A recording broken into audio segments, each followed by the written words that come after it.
Hey, Ulysses, where are we? What's going on? Oh, hey, welcome to Time Machine Toronto with Ulysses Arrow.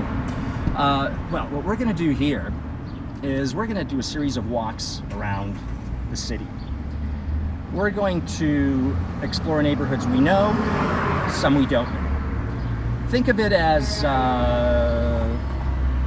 urban excavation or urban archaeology. Ooh, nice hammer. And along the way, we're going to dig beneath the surface. And we're going to find some pretty cool facts, history, sociology, mythology, probably even some fiction and urban legend. Okay. It's going to be fun. Ready to have some fun? Yeah, man, let's All go. right, follow me. I'm Ulysses Arrow.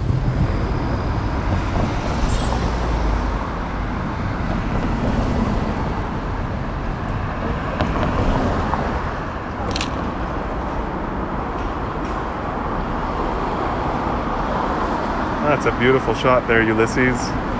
Yeah, that's it's classic 50s architecture. It's like something out of Hitchcock's North by Northwest. Really is. Yeah, it's a great building. What this is, it's the Imperial Oil building, built by Canada's biggest oil company. 21 stories, 1957. On today's walk, we're going to start here and continue down St. Clair West over to Avenue Road, a couple of stops, and then turn south down Avenue, and we're going to end up at the Balmoral Apartments. So back to our Imperial Oil building here. In its time, when it was completed in 1957, it was the tallest structure in Toronto, which seems kind of hard to believe at 21 stories, but this was before the bank towers on Bay Street had been built. And if you wanted the best outlook from Toronto, the best vantage point, you would go to the observation deck up there, which at one time also had a really kind of a snazzy restaurant. And on a clear day like today, you could see clear to Niagara Falls and see the spray coming up from the cauldron. Wow. And which must have been super impressive, even at this distance. I think today you probably can't do it anymore because of the smog that we've got to deal with between here and there. But at the time, that is something that you could do. This was rejected, by the way, also as a possible design for the new City Hall. Oh, wow. Yeah. So they were going to move into this location potentially? I don't know, no. I think Nathan Phillips Square was probably always going to be the location. But potentially build this tower there instead. Build this there instead. Wow. They ended up going, of course, with what we have there now, the two towers and the half shell. Mm-hmm. But this could have at one point been the new City Hall. Wow. Became the Imperial Oil building. A great example of 1950s architecture, and in its time it was considered to be one of the most modern looking buildings in all of North America. Wow. She's a beauty. Nice. So Ulysses, where should we go next? Oh, I've got a great spot. Oh, yeah? I've got a great spot in mind for us, and it probably is, well, it definitely is one of, but it's one of the finest bronzes anywhere in the city. Come on, let's go.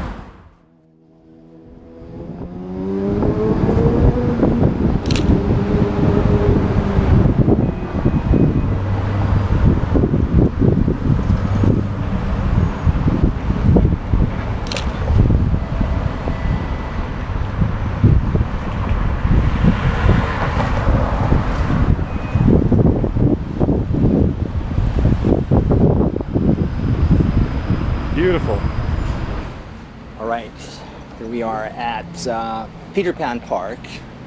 Peter Pan, aka Glenn Gould Park. Because the latter being because Glenn Gould, the Canadian virtuoso, spent the last decades of his life, when he got fed up with touring around the world and playing big concert halls, he spent the last decades of his life actually just not too far from where we were in front of the old Imperial Oil building there on St. Clair West. So this carries his name and the original Peter Pan Park name. Fabulous statue. Follow me, I'm Ulysses Arrow. We're gonna hit this mark. This is one of the finest bronzes we've got anywhere in Toronto, and yet it's hardly known. There's some cobwebs here. Now, let's just take a bit of a walk around. We see Peter Pan there, really beautiful details, and then all this whimsical stuff here. These I don't know, like green absinthe fairies, or I don't know what they are, and these rabbits here, like something out of Alice in Wonderland, and it's just done in such a fantastic way. The history of this in Toronto is that it was put up here in 1929. The interesting thing about this, and the reason I know, well, I'll tell you in a second, but the interesting thing about this is that it's a replica of the same statue cast from the same mold that's at Kensington Gardens in London, near Hyde Park. And now the only reason I know that is because it's featured in an episode of Downton Abbey, of all things, right? So don't ask me which episode, but it's one of the later seasons. And that first Peter Pan statue was put up in 1912, just before the First World War. And this is its echo. I don't know if there's another one anywhere in the world, a third one. I kind of doubt it. But these two are it. And it's just a fantastic piece of bronze that, I mean, in a city like Paris, it would really be in a prominent location, so a lot of people could enjoy it.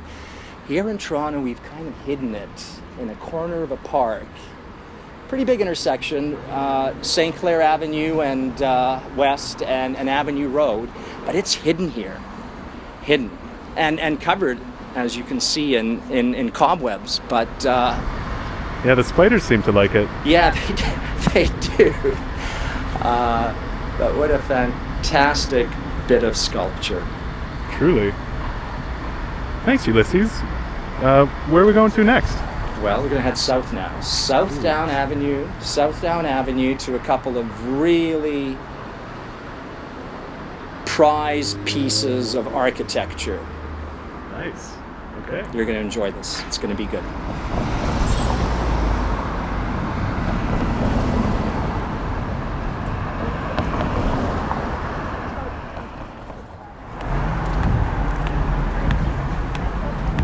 Hey, Ulysses. Hey, Mr. Arrow. Yeah. You caught up with me. I did. You're walking fast. You're flying straight and true. Gotta stay ahead of the curve. Yeah. So, hey, what are we looking at here? Where are we? Well, this is a pretty interesting little corner of this St. Clair West neighborhood. Okay. We're just south of St. Clair and at Clarendon. And here in front of us is number 2 Clarendon, which is between here, number 2 Clarendon, and across the street, which is a building called the Claridge. And just a little above us, and we'll go there next, which is the Balmoral Apartments. Between these three, they're pretty good candidates for the 3 best looking apartment buildings in the city, I think. The architecture really just jumps out at you and just demands to be noticed. Were these the same developers, or? Yeah, well, these 2 buildings, it's interesting you should mention that. These 2 buildings, they were both developed by a guy named Henry Fall. He was a New York City developer who came up to Toronto in the 20s to do some business. The first building he built was here, 2 Clarendon Avenue. which is an Elizabethan Tudor kind of style that it's a kind of Renaissance revival style that he did here.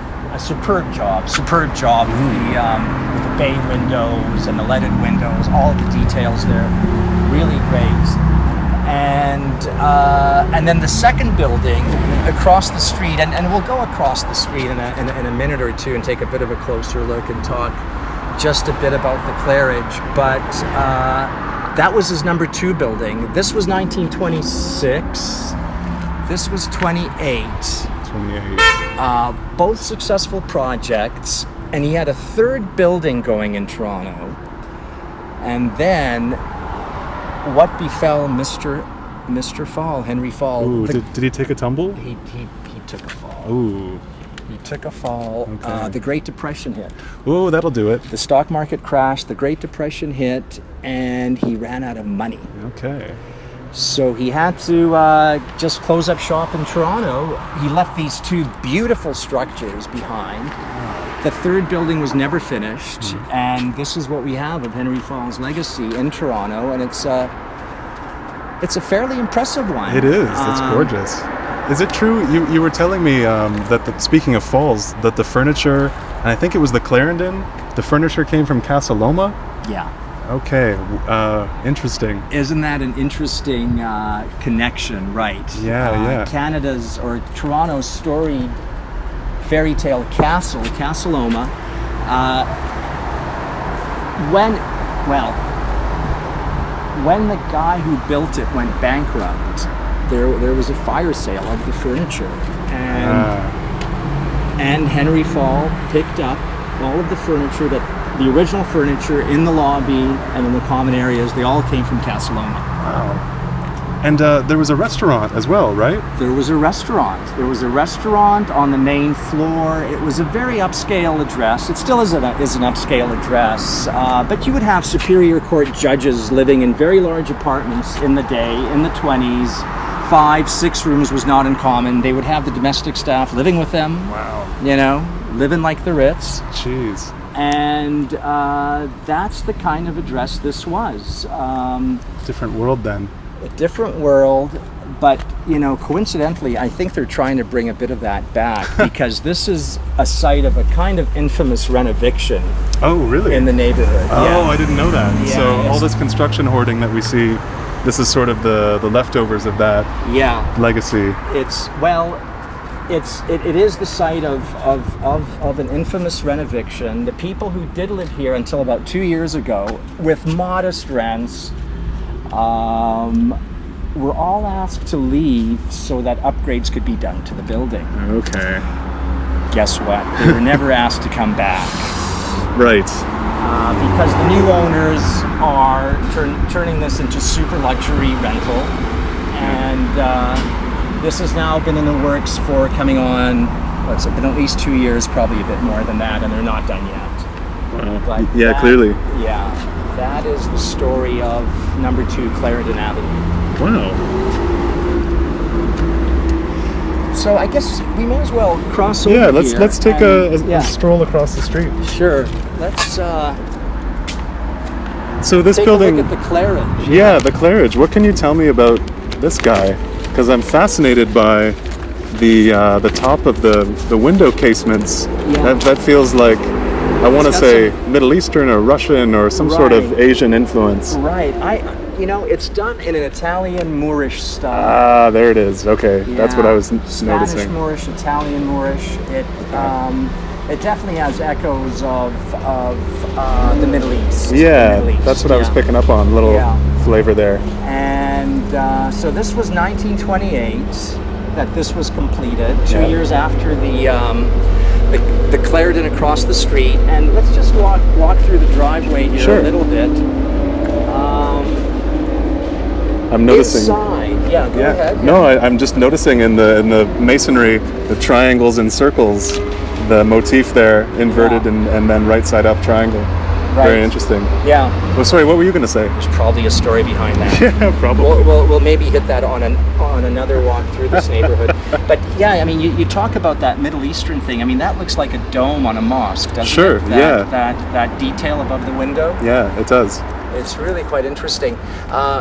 Now, again, this was always an upscale address, and at the time when it was completed, the developer, the NYC guy, he actually hired... Oh, Henry Fall, right? Henry Fall. Yeah. He hired one of the group of 7.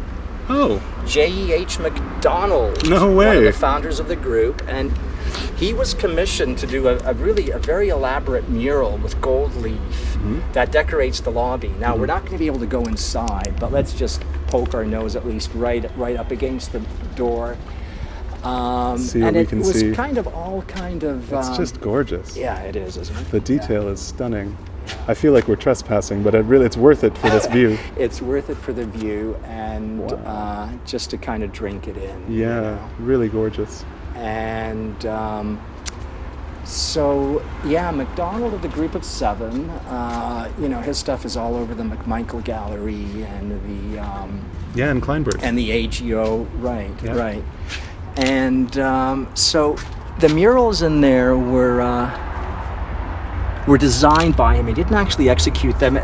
Various astrological signs and astronomical kind of symbols, sun, moon, planets. So this is a very esoteric design, we might say. Well, yeah, it definitely is. Wow. Yeah, it definitely is. And the actual execution of the murals was done by the son of James McDonald. Oh, okay. Yeah. Right. And a second man, but the design was the iconic group of 7. Wow.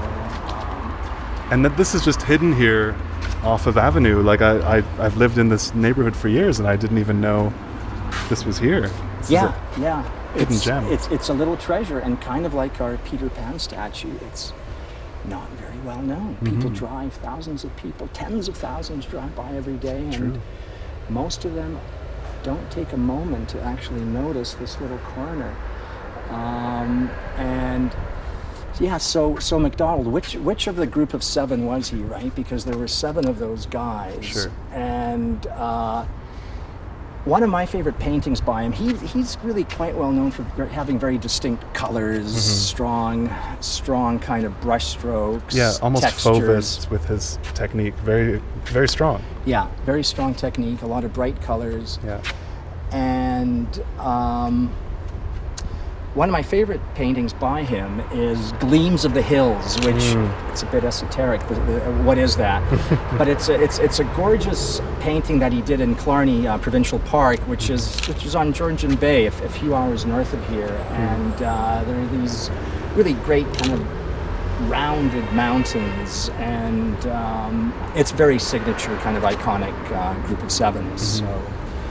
And he's the guy responsible for the fresco here at the Claridge. How beautiful! Which I guess they must have named it. At the time, these were the only 2 buildings. In this neighborhood. Oh wow! The only 2 buildings. It was residential, but these were the only buildings, and it was sparsely residential in 1926. Sure. And so again, I mean, you would be looking out with a view of the city, which was really pretty spectacular. And like the Imperial oil building we were looking at, this is sitting on the same ridge line actually, which is the former shoreline of Lake Iroquois. Right. Lake Iroquois. Yeah.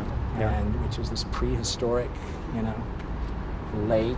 With prehistoric monsters and all of that. And and so much of Toronto is shaped by water in its past and present. Yeah, So, definitely. Yeah, the lakes and the ravines define the city. Definitely. Yeah. Well, hey, speaking of the city, is there another thing for us to see in this gem of Toronto? Yes. All right, where are we going? We've got one more stop on our walk, which is the Imperial Building to the Balmoral Apartments. And the Balmoral Apartments, we have to retrace our steps a little bit up the street here. So follow me again. I'm Ulysses Arrow. The frame within the frame. Turtles all the way down. Ah, man. We're going deep. We got it. It's the time machine. It's the time machine. The Toronto time machine. It's the time machine, and you don't know how far back or forwards it will take you. Mostly back, but how far back can be just a few years, can be months, seconds, can be decades. Who knows? Can be decades. Reeling in the years. Stone away to time. Yeah, here we are on the southeast corner of Balmoral and Avenue. We're here to check out this building called, funnily enough, the Balmoral. And Arrow, you were telling me something interesting about this. Yeah, and it's a kind of revival Gothic. It's a fantastic building, and I think if any building in Toronto takes the crown, apartment building takes Certainly. the crown, I think it might be the Balmoral, just because There's nothing like it that I can think there's of. just nothing like it. Like that archway in particular is just so triumphant. Yeah. And now the funny thing about it is you would think Balmoral, I thought maybe it was designed to look a bit like Balmoral Castle. Okay, yeah, the Queen's Scottish one, yeah. Yeah, QEW2's Scottish address. Humble address. It doesn't look anything like it. No. I see no thistles, No, it doesn't look anything like it. No rampant unicorns. It doesn't look anything like it. What it does, however, remind me of is another building. This one, it's on the Upper West Side in New York City. Okay. And it's kind of an infamous building. I'm talking about the Dakota. Oh, that sounds familiar. Yeah, well, I think it's probably, unfortunately, best known as the spot where John Lennon was assassinated in December 1980. Right. He and Yoko lived there. So echoes of New York architecture and storied New York architecture. Right, storied New York architecture. It's very much in that style. And John Lennon was gunned down in the arched entryway into the Dakota as he was coming back from a recording session. So the same sort of layout. It would have been something like that. Yeah. Wow. The Dakota has a larger front courtyard. This one is kind of compressed, but it's very much the same idea. And the funny thing is, there's an interesting timeline attached to the Dakota. Right. What is it? And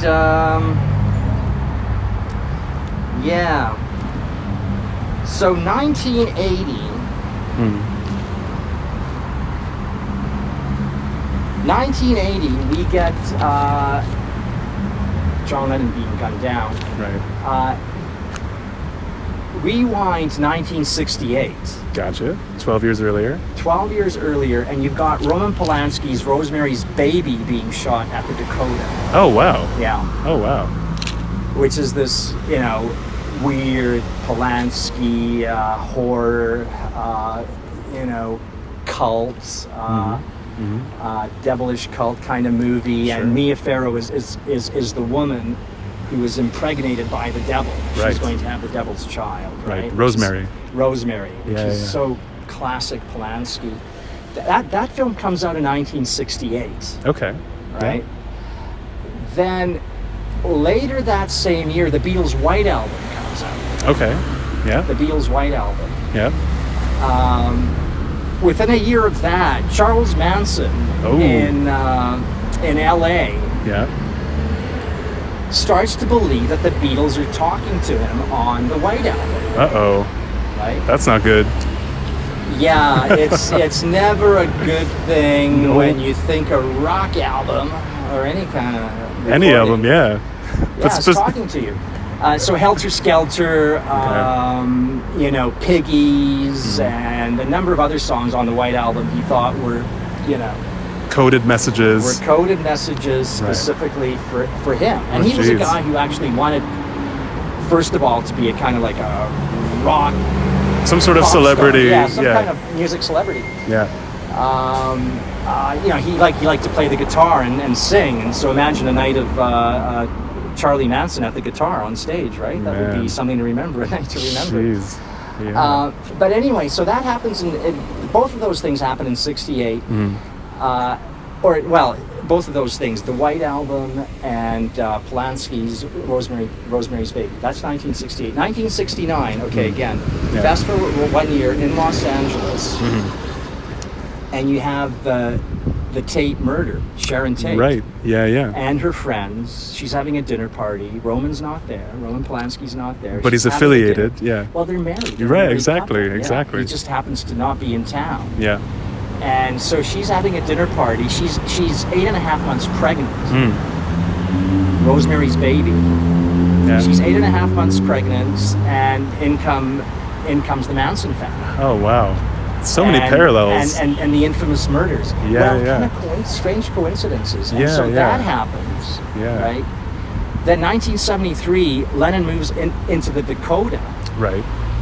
Similar to the Balmoral here. Similar to the Balmoral. It's a segue, but the building has a lot of the same atmosphere. And if you're familiar with the history of the Dakota, it immediately triggers that, which is why I'm bringing it up. Yeah, no, that's a fascinating angle that I'd never even heard of. It's an interesting one. And so Lennon moves in 1973, the same building where Roman Polanski shot Rosemary's Baby just 5 years earlier. Yeah. 7 years later, he's assassinated. Right. Jeepers. I don't think there are any coincidences there. Just some very weird juju. Energy. Yeah, weird energy.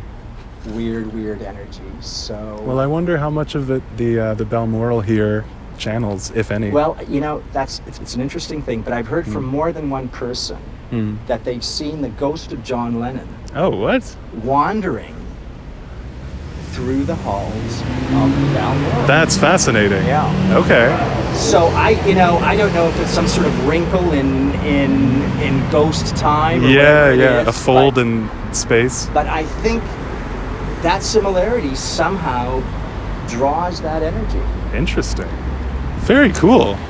And Arrow. On that note, DT, I think we're going to wrap up this segment of Time Machine Toronto. So until the next episode, stay tuned and follow me. I'm Ulysses Arrow.